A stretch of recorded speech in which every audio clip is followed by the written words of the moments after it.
When Daniel got the urgent call, he was preparing a presentation for foreign investors.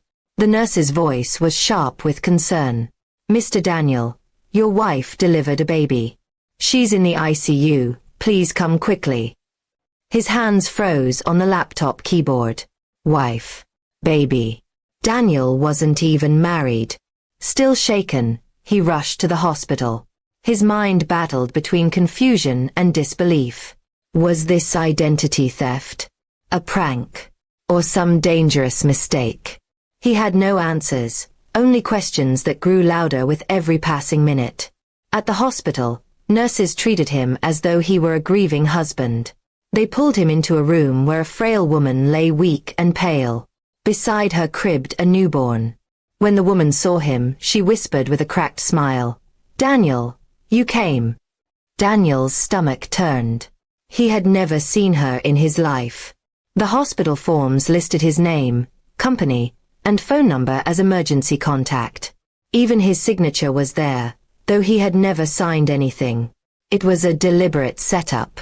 The woman, Clara, reached for his hand. "Don't leave me again. Don't leave us."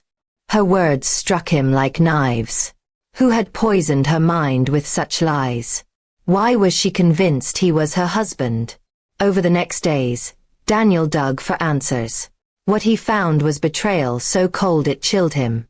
Clara hadn't appeared out of nowhere. She was someone his late wife had once called a friend. And the mastermind was none other than his own business partner Victor, the man Daniel had trusted for 10 years. Victor had manipulated Clara, feeding her false papers, photos, and even forged documents showing her marriage to Daniel. He told her Daniel had abandoned her after discovering she was pregnant. Victor's goal was clear: ruin Daniel's name and reputation, making him appear as a heartless liar. The betrayal cut deeper than any wound. Victor had stood beside him through board meetings, shared dinners, and late nights building the company. Yet behind his back, he was weaving this cruel plot. Daniel confronted Victor privately. "Why?" he demanded. Victor smirked.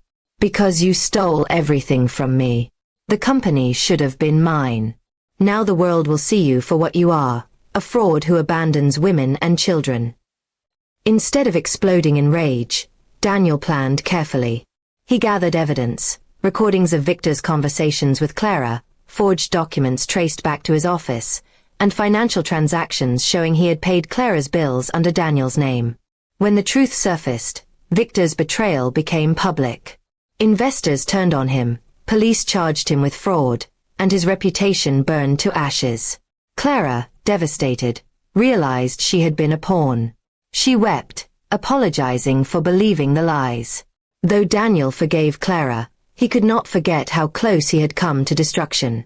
He had trusted a man who betrayed him, used a woman to destroy him, and nearly shattered his empire.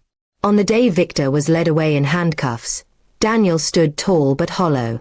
Betrayal had stolen more than money or trust. It had stolen peace.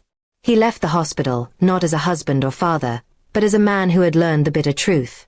Sometimes the deepest wounds are carved not by strangers, but by the hands you once held in trust.